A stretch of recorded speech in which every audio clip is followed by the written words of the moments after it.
Så er det igen blevet tid til at byde velkommen til Papstinenser, din podcast om brætspil. Din studievært er Kristian Bak Petersen.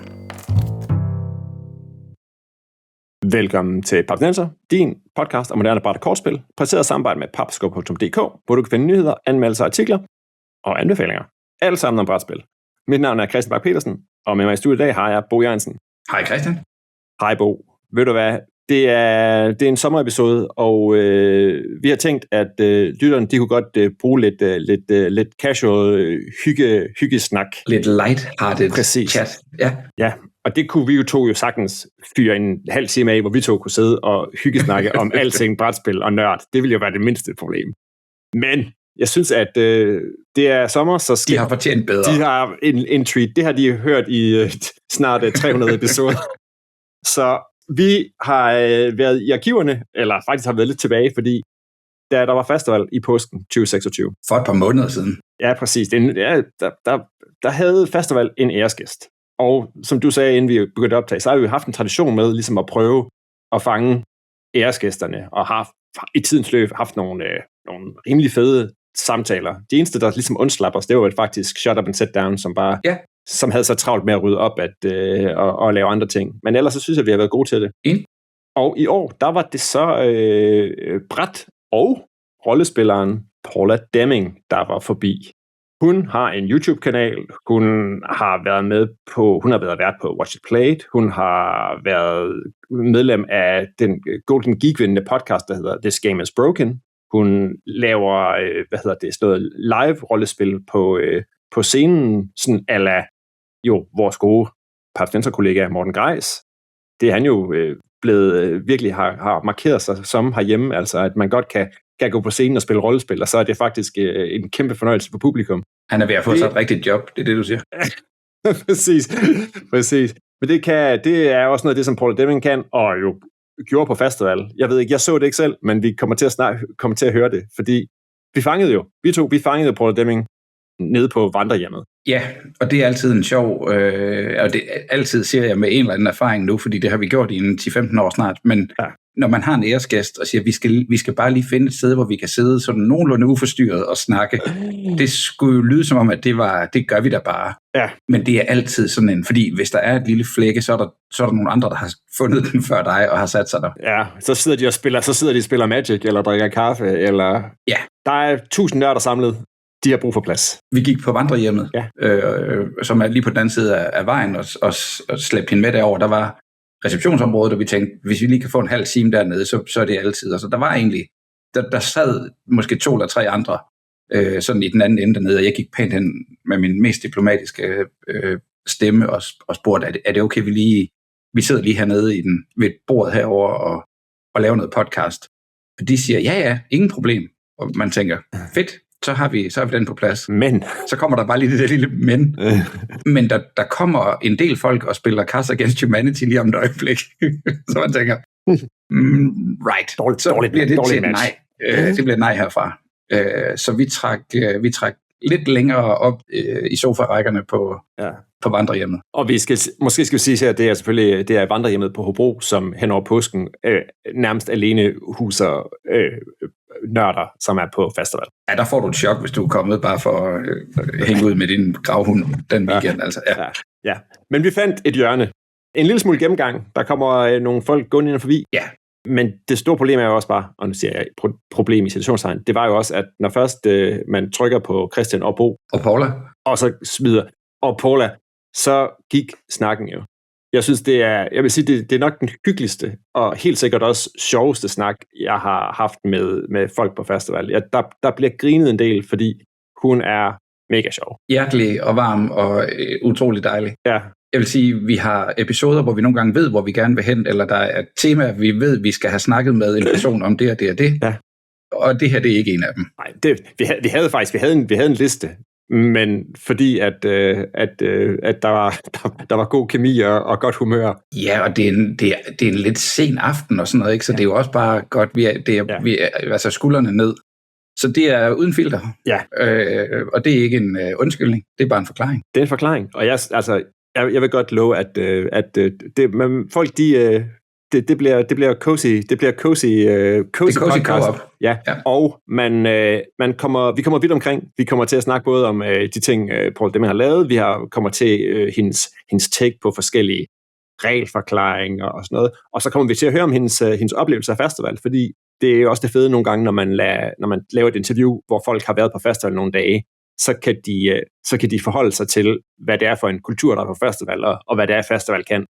Og det er jo tit, vi kører jo meget hype man på arrangementet, men det er altid fedt at få et blik udefra og se dem få simpelthen julelys i øjnene, når de fortæller om, hvordan det er på Fastaval. Og det er altså ikke noget, man behøver at betale dem for. Det er en dansk ting, er det ikke? At vi vil gerne lige måles og vejes af nogen udefra. Præcis. Vi er det lille land, og er det okay, det vi laver, ikke? Ja. Det skal vi ikke bare høre, hvor alle krinkelkrone af Fastaval og nørd kommer ind, og så vidt jeg husker, så er der i hvert fald en times tid, så men vi kører den i et go, frem for at klippe den op, så må folk selv sige, når nu er det blevet for hyggeligt. Det er ligesom at være der selv. Præcis. Lad os køre. Kaffen, te, op med tæerne, og så er der open mic night. Paula, Deming, thank you so much for taking your time to talk to Papstinenser. Yeah. I'm so happy to that Danish phrase to talk to you. Yes, and has Bo explained what Papstinenser means? Or is this is the cardboard crafting. Cravings. Yes. Cravings. I very little cardboard. Yeah. Very little crafting, actually. But by other people, but not by us. Other people craft it, we crave it. Yes, exactly. Like mac and cheese. Something like that, yes. Let's come back to the contrast. One of the worst jokes I've ever made, I have to say. The craft mac and cheese joke was not good. But I thought that we should start by just putting you on the map. You've been there, or are, as we're speaking here, but when people hear this, it will be in the past tense. Right now it's the present. Right now it's the present. Right now. And you are the guest of honor at Fastaval 2026. That must, of course, mean that every person, at least every person into role-playing and board gaming, will now, by no doubt, know who you are. In Denmark, at least. All of them. All of them. Scandinavia, at least. They all know. So, no one has come up to me to say, what board games do you design? And I'd be like, I don't do that, actually. I don't. But I know a lot of guests of honor in the past are designers of games, and not everyone here. What's important is the person who was in charge of inviting the guest of honor knew who I was. Okay, good start. The one person I had to influence. Yeah. And that's how I got my trip to Denmark. Yes. And now you've been here for almost a week. Let's come back to your Fastaval experience. Can you just give our listeners a quick 1-2 on who you are? Yeah. My name's Paula Deming, and I make board game sketch comedy on YouTube called Things Get Dicey.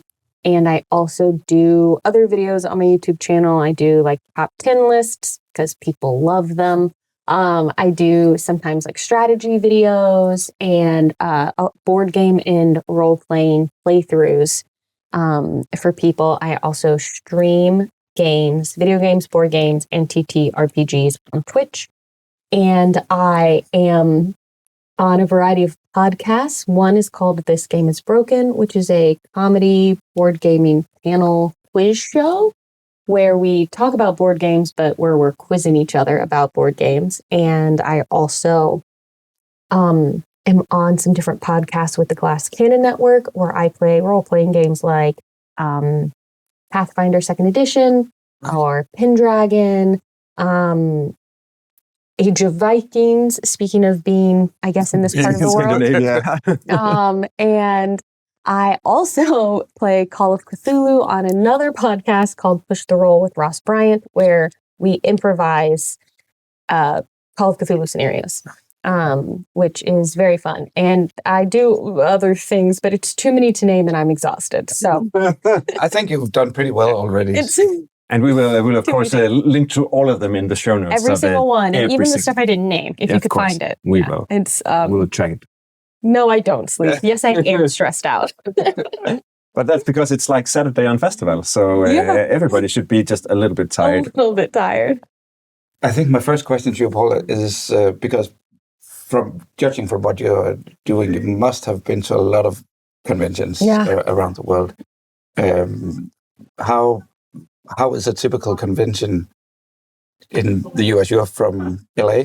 I live in LA right now. Yeah, I grew up in North Carolina, so a very different part of the country. But I've been in LA for like 15 years. So yeah, I mean, there's like two kinds of conventions, and I feel like one is the like consumer convention, which is where all the companies come and they say, "Here's our new games," and people line up and they buy them. And the point is to see the new games and buy the new games. Right. And then you have the conventions that are a little more like this one, where it's just like, there's some things to buy, but the point is take games from our lending library, sit around and play them. Yeah.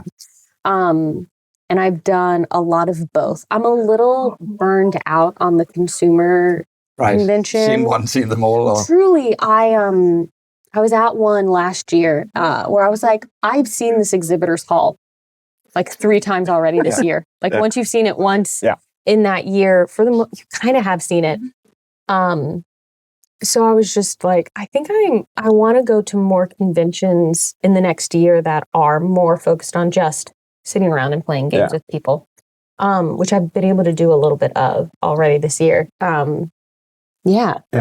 And then because we are like a Fastaval and Danish-centric, we always end up asking, so how different does this Fastaval experience feel compared to what you come from, even those that are the more like aimed at like the actual play experience? Yeah.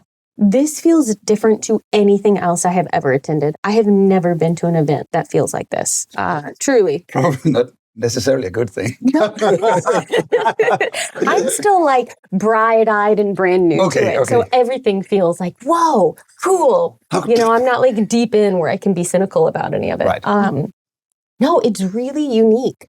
The fact that most of what you're playing here is designed specifically for the convention. And you can sign up to play board games that are designed that haven't come out yet. They're nowhere and they're being played here. And that there are games that have been part of that here that have gone on to be published games that I own. Yes. And I had no idea, like, oh yeah, they kind of got their first play testing here, or the role-playing scenarios. Yeah. They were written by people and submitted. So we're not just playing these like published games. It's really community-driven. And I've never experienced anything like that at any other event. And also all the variety of other activities to do. That it's not just, we're just going to sit and play 10 board games today, nothing else. Exactly. Like there's like actually a cool bar that people go to. Yeah. And like the fact that everyone a lot of people gather at midnight to shove into a room and watch like the team that's been making sketch comedy that day. It's so cool. But you can relate to the making sketch comedies on a timeline. Yeah, I was like, 1, how do I get in one of those videos? 2, this is incredible. Like, it's so different from anything else I've experienced, and in a way that I think is really cool. Well, first of all, it's good to hear, but I think coming from a very small country, it's always a comparison. Like, we know that we're not large in any sort of international sense of the word, but still that it can do something. And as you say, several of the board games, I mean, there's probably not the biggest market for selling your role-playing scenarios. Unfortunately. Says Kristian, who can't design board games, but can't design board games. Right, scenarios. we might come back to that actually. But yeah, definitely that some of the baby steps for published games have been treaded here at Fastaval. Yeah. That is fantastic. And now I know our listeners will be curious. So which of the Danish or Nordic design board games do you actually own that has worked on Fastaval? like Whirling Witchcraft was here. There's the ones I recognize I don't own, but I know Magic Maze. I have had my eye on Bohemians since I saw it like announced as like an Essen release last year, and I haven't had a chance to play it. But I was like, "There's that." I heard about how like Fog of Love started here. Yes. I did just sell my copy of Fog of Love, but that's fine. Yes, that's fine. Jakob will be okay with that. Yes. And on a scale from mostly role-playing and mostly board gaming, where would you put it? How many percent role player? How many percent board gamer? In general life, or while I've been here? In general life. In your... I think I'm about 50-50 at this point, which at least where I am seems to be unusual. Okay. I am surprised that there's not more crossover. But in terms of like content creators, who are doing both board games and role-playing games, there are not that many of us. And I am always surprised by that because I would think there would be more crossover. At least role players doing more board games. Maybe less board gamers doing role play. The other way could be harder. Here I haven't been able to play any of the designer board games, but I've done 2 role play scenarios that have been really, I cried all afternoon at one today. So okay. What was that? I mean, it's called... If you can tell us about it. Or? Yeah, sure. The one I played today was called The Wanderers. Yes. And it's about being refugees traveling along a road through a sort of like, it's sort of fantasy setting, but there wasn't really magic in it, but it's kind of like imagine, like a Lord of the Rings, but without any sort of magicalness. But that's sort of a feeling medieval, to it. Medieval, kind of dark, kind of realistic. And it's, I guess, there was some inspiration put into it of Nordic folk tales, which is one of the things that drew me to it because I thought that sounded interesting. I don't know those folk tales, so I can't tell you what those references in the story were, but you have these items, 3 items, and they're on cards, and they represent things that you're holding on to as you're traveling alone, but you meet up with the other people who are the other players and start traveling together. And as you play, you go into these scenarios where you might end up losing an item. You might have to sacrifice it or it gets taken from you. Wow. And oh man, it was just like the first moment where like I'm being asked to like give over this thing and I don't want to give it over. And this other character goes, well, I'll give my thing instead. And I'm immediately like, wow, crying because I'm like, no, but that's important to you. And just like, it's just this exploration on like being treated unfairly because there are people on a power trip, which is, we don't need to go into it, but that's something I can relate to seeing in my world, in my country right now. And then like, do you lose hope? Do you hold on to your hope? Do you find it within each other? Do you separate yourselves from each other? Will you make it to the end and actually get to the safe place you're traveling to? It was really moving. Oh, that's good to hear. And I cried. I cried multiple times. I enjoyed it. It's good. I play tested it with Magnus, so it's spot on. It's really good. What character did you play? Do you remember? I think things might have changed, but I think I played. There's a soldier who has been a soldier in his past. I played the soldier who defected, deserted. So that's I was like, ooh, yeah. Am I a coward? I'll explore that. And to do the tie back tomorrow at the big party, I made the try to be funny 15-second video for that one, and it'll be. It's so... every award category has its own little presentation video thing. So, and it will be impossible for you to understand because it ties into a Danish TV show. But but there are subtitles. I will try to laugh anyway. Politely. I'm a pretty good audience member because I've hosted an indie improv show for many years. And you really want to encourage the young teens who are there performing for you. So I've learned how to laugh at what I know is people intending to be funny. And even if it didn't hit the mark, I'm here to support them. Yes, I'll take it. So I'm good at the encouraging laugh. So on a scale from a fraud to an honest person. 50-50 again, I would say, yeah. Okay, but you have been to Fastaval. You told me you came through Copenhagen, flew to Aalborg, and now you've been here for in all days that Fastaval have been running. Yes. I think that's impressive. I've been here 3 days now, and I'm about exhausted. So I did have a moment today. I was like, "Oh, it's Saturday. It's Saturday. One more. Okay, just one more. Just one more. Tomorrow is actually a very relaxed day. That's Sunday, and stuff starts to be taken down, and so I mean, very chill vibe. It is a very chill day. But what can you tell us about your Fastaval experience, except crying under? I cried, and I was told that I have been told that people say that if you do a role-playing session and you don't come out crying, you're doing it wrong. Oh. That's what someone said to me. So I guess I'm doing it right. I was like, no pressure. Oh, so they're all kind of depressing, because I looked back at what I had signed up for, and I was like, both of these are kind of depressing. Was I in a weird mood? And I have learned now, this seems to be a thing you people are into. Are depressed and want to get it out in some weird shape. How can we safely express our feelings? Yes. I think it's what happens when there's a shorter distance from the author to the audience, right? As you said before, it's not those commercial filtering. It's not a few central persons who gets to say what works and what doesn't work. And the organizing team is changed every year, basically. So even if there was some sort of bias that we only want depressing scenarios, it couldn't stick for a lot of years. But also, because Fastaval, it's like 40-year anniversary, but when Fastaval started, there was like classic Dungeons & Dragons scenarios and Call of Cthulhu scenarios. And, well, I thought, coming in, I thought that's like what it would be.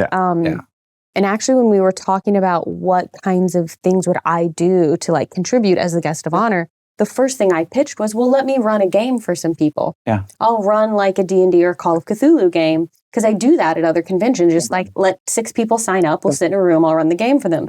And then they're like, oh, that's not really how it works, actually. All the private games are like designer submitted, and then people sign up. I mean, and I was like, oh, okay. And they're like, but you could do it as like a show, like for an audience. I was like, oh, great. Great. Let's do that. I do that too. So great. But there's been a little bit of a learning curve for me in understanding like what this is, but I get it now. Or at least what it can do. I mean, there's also Pathfinder scenarios that are probably more, I don't know. Classic? Classic is a good word for it. I was about to say go out and dig up a treasure, but that would probably be throwing the entire Pathfinder franchise under the bus. So luckily I didn't say that. No, you're still okay. You're still okay in the Pathfinder book, I guess. But you did a show or a playthrough or something. What I would call an actual play. Which I don't know why we call them that. It seems I guess because we're actually playing, but isn't that what just sitting at the table would be? Yeah. It's such a weird. I'm like a let's play. We're pretending to be playing. Yeah, that's another layer of role playing. Role playing people that are role playing. Maybe it's the idea of like this isn't just an improv show. We are actually playing a game. That must be where it comes from. Scripted, staged. But how did that go? Was it? I think it went well. Yes, that's also what I hear. But there was an audience, and we took a break in the middle, and I think everyone came back. That's great success. So that's pretty good. And my players were wonderful. The fact that they just agreed to do this thing, not knowing me not knowing them, just trusting, the organizer. Was that a weird Cthulhu thing you came up with, or how did that work? We decided it would be fun to put the audience in charge. Okay. So we didn't even know what we were going to be playing. Right. It was either going to be Dungeons & Dragons or Call of Cthulhu, because that's what I felt comfortable running. Right. So I made a scenario that I wrote like an outline that I picked a setting and a story that I thought could work for either system. Right. and wrote it out. I wrote the Call of Cthulhu one first. And then I took that and I kind of transposed some of the details over to like a D&D setting. So in Call of Cthulhu, you do a lot of investigating at the beginning. I was like, we're not going to do that. If we play D&D, we're going to get kind of right to it. Yeah. So I threw in more possible combat encounters. Yes. And I also took the characters and I was like, I want my players to be able to pick like an archetype. So I picked types that I thought would go together. So I was like, you can be, if you want to be the author in the Call of Cthulhu game, then you will be the bard in the D&D game. The equivalent. If you're the boxer in Call of Cthulhu, the D&D equivalent is the fighter. Yeah. The doctor of medicine is the cleric. The occultist is the warlock. Right. And so this one was a little bit of a stretch, but the dilettante is the rogue. Because I thought it was kind of funny, the idea of like... So, and then we just got in front of the audience and said, okay, do you want us to play this? Or do you want us to play this? Do you know, guess how the voting split was? You might know the audience here better than I did. Do you think it was a close vote, or do you think it was swung heavily one way or the other? I think it was swung heavily towards Call of Cthulhu. And it did.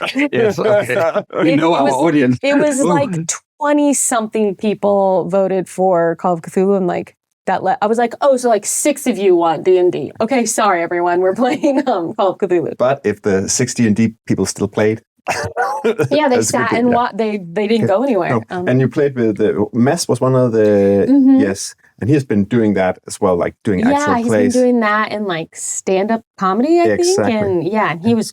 They were all wonderful. Yeah, Masse, Amelia, Anne, and Torbjorn. Torbjorn, yeah. Torbjorn. Very Viking. Yeah. Yes, Torbjorn. Our podcast colleague Morten, they have been doing like actual plays, like in as a show in theaters, and started to doing that like last year, I think. Yes, where they played like Bremen and places in Denmark where they go up on stage and play it. So it's becoming a thing in Denmark as well. Yeah, it's so fun. Yeah. It went well, I think. They were all really good, really funny, like knew when to play the joke, when to like move the scenario forward, and they all died in the end. That's a good Call of Cthulhu scenario should happen. Madness or death. Yes, that's exactly. what awaits. Yeah. You also did a talk. What was that, yesterday? It was. Yes. Yesterday afternoon. Yes, it was yesterday afternoon. Yes. What day is it? Who knows? Who knows? Let's just say that it's more than 24 hours ago now. You can put it into your timeline as some game. I can't remember the name of it, but you can, you give your deck of cards with events and you have to string them together in the correct When was I timeline. a dirt buster? Yeah. What happened before or after? There's no after. It's only before. But you, just to bring our listeners up to speed, you presented yourself. That went extremely well, and then you put up an idea saying, okay, let's try and throw some ideas for sketch work that could be interesting, or weird situations that happens in board games and all that. And I would actually like to go back to one of those ideas. And I've noted the operation succeeded, but the patient died. It basically that you're trying to teach someone a board game, but you're trying so intense that it actually ends up failing. Yes. Have you, from your own, I mean, you must have taught people a million games, and is that situation? That exact situation has not happened to me. I think I've been on the receiving end of that situation, where someone like teaches you a game in a way where they love it, but they are so serious about it and they know it so well that you as a new player could never hope to do You're well. just and a if passenger in their solo play. Or they'll be like, actually what you should do on your turn is this, because that would be most efficient. And I'm like, okay, but can I play? Yeah. Or are you just going to play both of our... Exactly. I don't mind making an inefficient turn. Most of my turns are not efficient. Exactly. I'm not good at games, I like games. I'm not good at them. Yeah, exactly. I play a lot of games, but I don't play one game enough times to get good at it. Right. I did teach a game. I did ruin some people's gaming experience recently by teaching them the game wrong. Oh. And I didn't realize till we got to the end. There's a thing where you're drafting dice. And so their experience was that this game is just bad? And yeah, kind of. And like, why didn't it work? It seemed it would be fun. And I went into the rules and I went, no. That's why. Oh no, everyone, I'm so sorry. I taught you this one thing wrong and it would have changed everything. Yeah. We played the whole game. But that's an honest mistake, right? It was, but I did feel very bad. I was like, sorry for wasting 2 hours of everyone's time. Yeah, okay. So, it would be different if the green dice had actually left the box and been in play. I think what I noted during your show, I think I have that on the page here, is it's a simple sentence, but, oh yes, by the way, you can't take the same action multiple times in your turn, right? One of those little things in a lot of board games where you have 3 actions in your when it's your turn. Yeah. You're like, oh, I'll move twice. Oh, actually, you can't. You can only do that once. You're gonna have to. And they're like, well, I just planned my whole turn around that. Did I not? Oh, did I not say? Yeah. Was that? Should I? Yeah. I'm so sorry, but that is the rule. Yeah. You mentioned that you had pitched. Let's call it a quite simple game. Was it to your parents? Only to discover that what we think of as simple is not necessarily. Yes, everyone else. So I was like, oh, this is a really approachable game. Yeah. You know, they'll be able to learn this no problem. It's not difficult at all. And it was like, we're halfway through the game. And my parents are still like, what do I do with these resources? And I'm like, oh no. This is. But we all know that feeling that you have probably like overstretched. What's the word I'm looking for? You get reached the point of no return. We're into the game, and I've been telling, so we can't stop and not playing. But I know that there's still like 15 rule explanation left. Yeah, and I'm like, it's I've made a terrible mistake. It's not going to land well. No, and we have to make a decision. Going, okay, but that's more or less how the game works, right? Now you know it. Should we just stop here? We could just play. Should we just pull out something else? Yes. We sunk cost here. Exactly. We all know those mechanics from games. I think we forget as people who play a lot of games how much easier it is for us to pick up game mechanisms because we're familiar with other game mechanisms. And if you don't have that groundwork, card drafting is very new. If you've never done it before. Yes. But if you've played Seven Wonders 100 times, and then you get another game where you're doing it, you're like, oh yeah, just like Seven Wonders. I get it. That part is not the new one. Let me now spend energy on the actual new thing. So we forget sometimes that the people we're playing with might have never heard of the thing. Yeah. And it might be more for them to learn than we are expecting. How do you approach that in your videos? Is that just kind of the fun punch line part of the thing? No, but I think when we talk in the podcast, we can sometimes, then there was this game, that designer also did this game. And we're in a constant thought of, should we give it a little right? And we all remember that's the game where you draft and then you get the resources from your neighbors and... But that's also not enough. I mean, if you're a new listener, then that part is just weird. Like, okay, are you only talking to people exactly like yourself? Or who is this Stefan Feld guy they keep mentioning? Yeah. I think that is like when we're on a podcast or doing a video that's like this, where we're talking in like an informational way. I do think it's important to stop and do like, which I didn't do just now. I just referenced Seven Wonders, but I'd be like, Seven Wonders, a game where we are building up a civilization. It's got a hand of cards. You look at a hand of cards, you pick one you're going to keep to add to your collection, and then you pass your hand, and you get a new set from the people on either side of you. And that's basically how the game works. And I think that's important to do. Yeah. Because even people who play a lot of games, 5,000 games come out every year. I can't possibly know. We might play totally different things. Yeah. But in like a sketch video, I don't feel like I need to explain the game, because hopefully the joke I'm making is either universal enough that the game is just kind of the vehicle to help me show that joke, or if I'm making a joke that is specific about that game, that's like meant to be so that the other people who know that are like, oh, right. Or to prove that I know what I'm talking about. Yes. Because people don't always believe that I know what I'm talking about. Really? I had a video once where I did a whole thing where I'm like playing cards from Dominion, a game where it's the first deck building game. And it's a game where you are collecting cards to add to your deck. Every round you're pulling 5 cards, you're playing them out to do little actions and buy better cards to ultimately get points. So you can like chain the cards to get cool combos.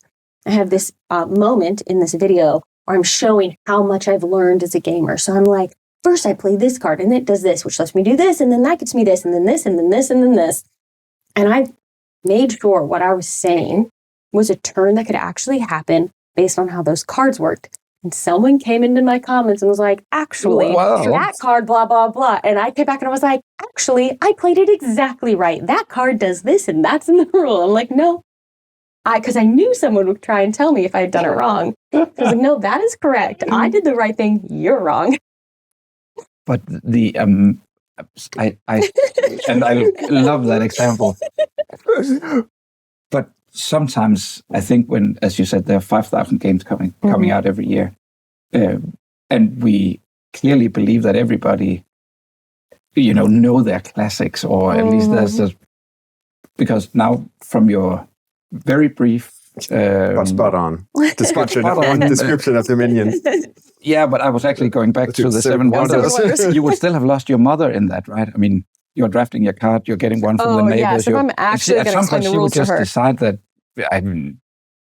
now you're just using words only, yeah, like, right? What does this mean? Yeah. What do these words mean? I actually have like a YouTube shorts series, and I'll put them up on my Instagram as well, where I've started doing a little series of videos called How to Speak Like a Board Gamer. Vocabulary. And there are like vocabulary things, and I put jokes in them, but they are actually explaining. Like I have one that's like explains what drafting is. And then I have one that explains what is a social deduction game versus a deduction game. How are they different? What is a I did one specifically about what does it mean when we say I'm hate drafting. Yes. What does that mean, And just I've started because I think they're funny, but also informative. I'll talk to people and I'll be like, oh, I played this abstract strategy game. And they'll be like, well, what is an abstract strategy game? And I'm like, oh, what do I mean by that? What is a Euro game? Yeah. What do I mean when I say that? Because we throw these terms around and a lot of people don't know what they mean. So, but I think people are now completing sentences, but just using Board Game Geek tags, right? Yes. It's a tile management. Area dice control, dice worker placement. Racing. Yeah.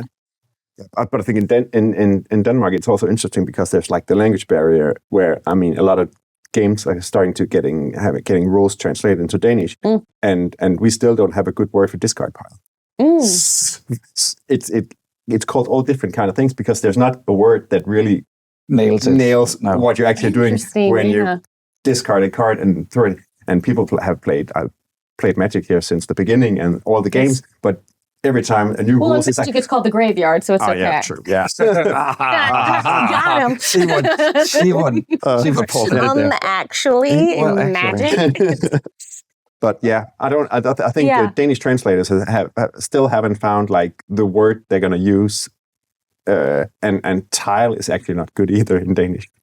Well, I was asking someone earlier today, how do you say like meeple in Danish? I'm assuming honestly that it would just be meeple. It's one of those weird words, but they actually were like, what do you mean when you say that? I'm like, the little like wooden figure that kind of looks like a person. Guy from Carcassonne, dude. Yeah, it's from Carcassonne. That's where they first used it. Yes.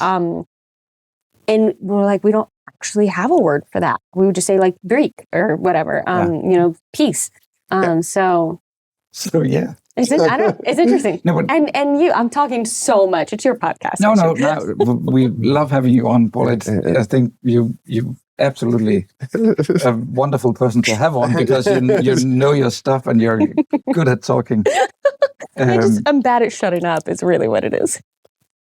Shut up and sit down.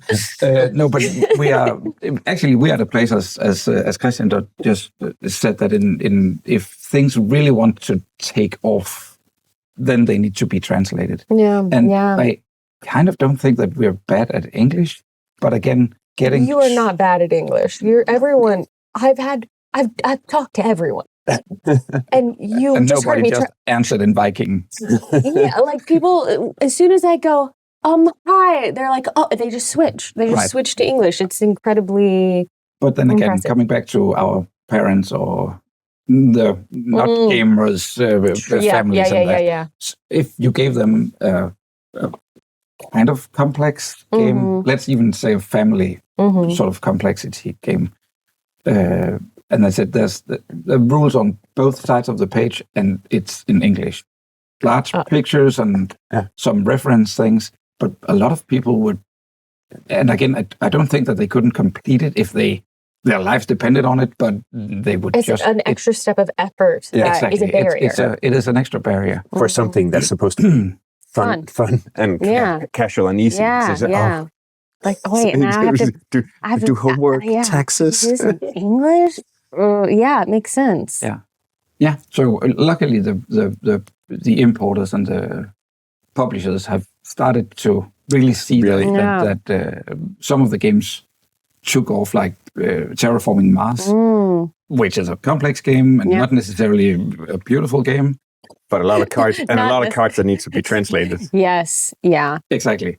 But that got a life of its own and has actually done pretty well, and it can't really be attributed to anything else that it got a Scandinavian release. Yeah. Which is also funny because it's like a Scandinavian design.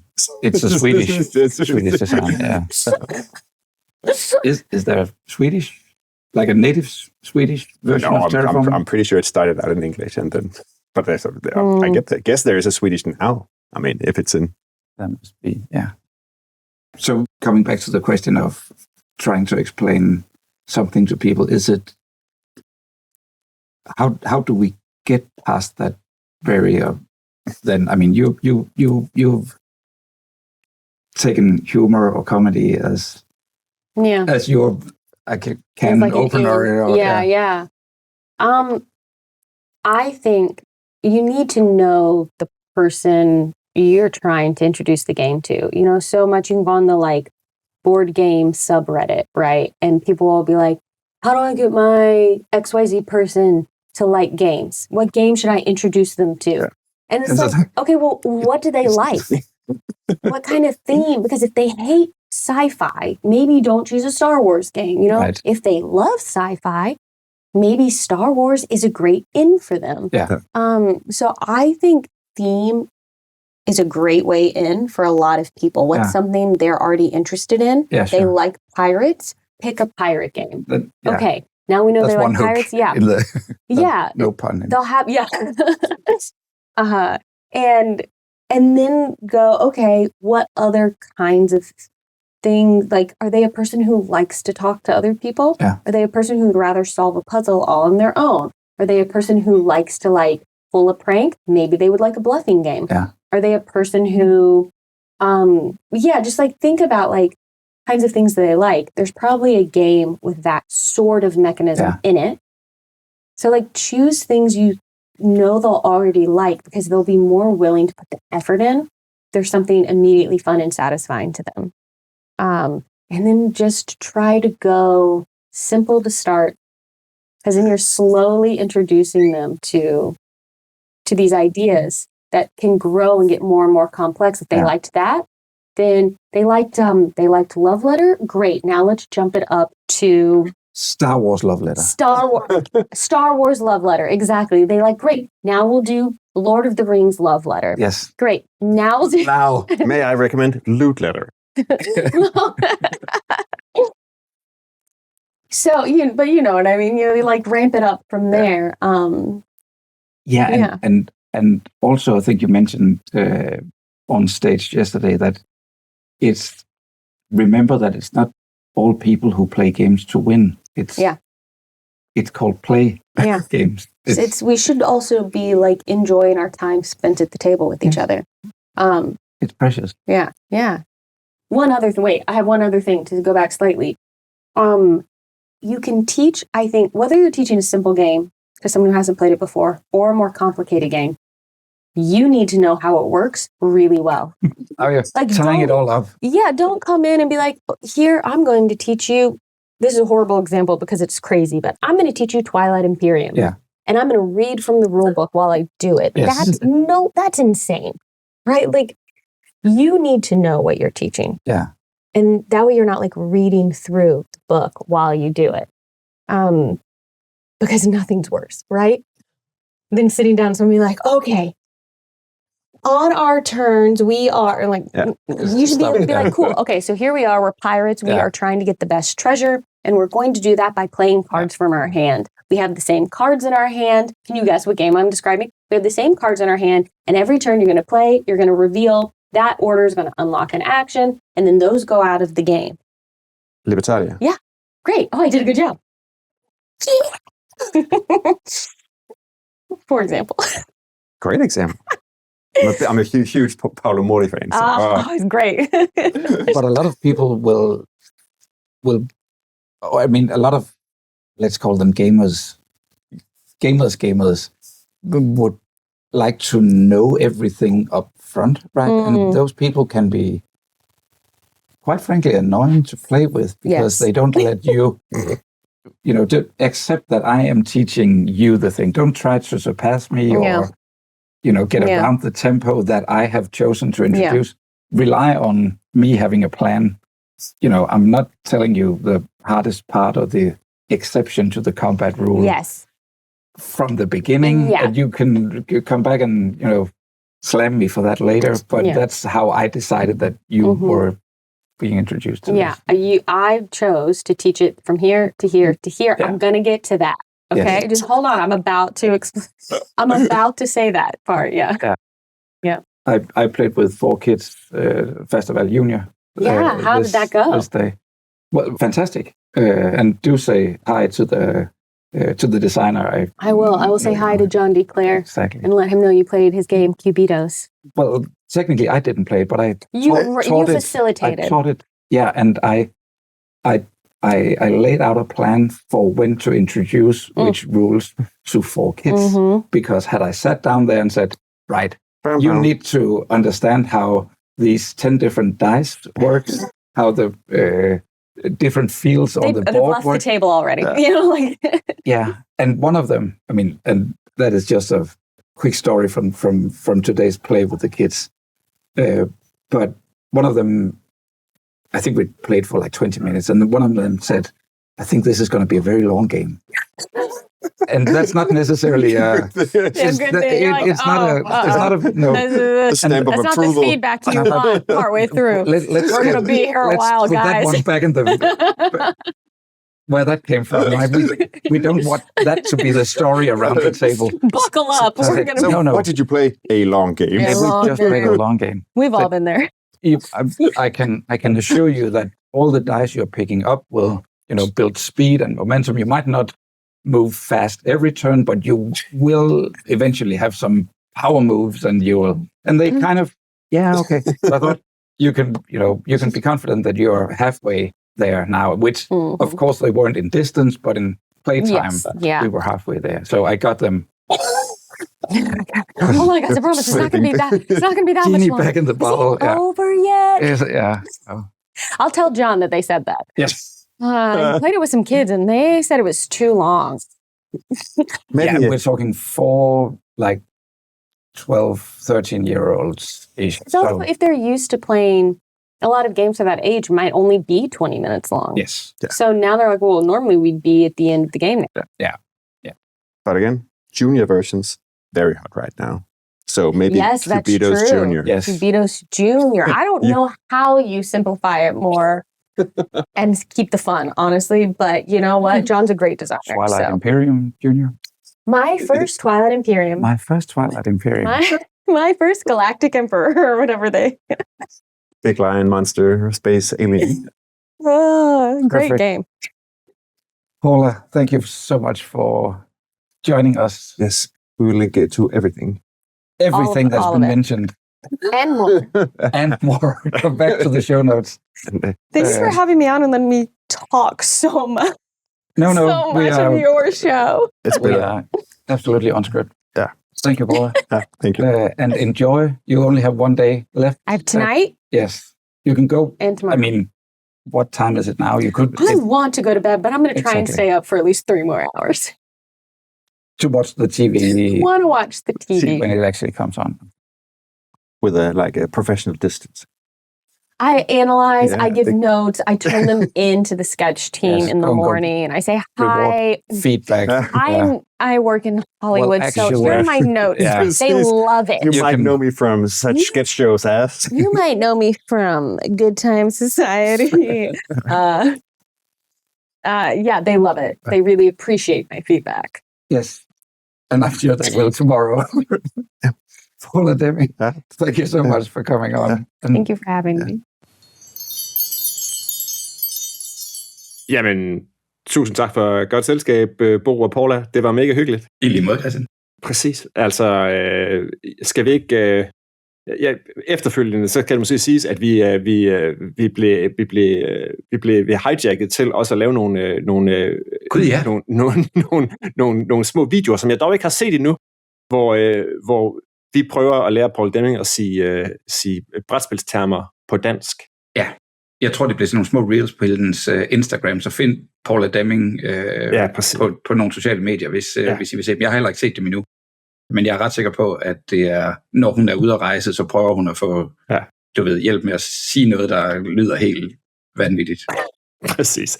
Men vi linker til Paula Demings forskellige platforme, og hvor hun er at finde. Og bestemt anbefaler at svinge forbi. Hun er virkelig sød og charmerende og en dejlig nørd. Fedt. De links dem smider vi op inde på papstinenser.dk eller på papsko.dk/podcast. Husk, at du støtter Papstinenser på tier.dk, så kan du med i lodtrækningen næste gang, de udvælger en lytter, der kan vælge indholdet af en bonusepisode, som er gratis for alle. Hver en krone for tier bliver brugt til hosting, bedre optageudstyr og promotion af brætspil som hobby. Du kan finde Papstinenser på Apple Podcast, på Spotify, på Podimo, eller hvor du ellers henter dine podcast, og på YouTube. Med mig i studiet og på vandrehjemmet i Hobro, der var Bo Jørgensen og Paula Deming. Papstinenser er produceret af Bo Jørgensen og Christian Beckmann. Mit navn er Christian Bak-Petersen, og på vegne af Papstinenser at sige, vi glæder os allerede til næste festival og se, hvad for en æresgæst vi kan fange der.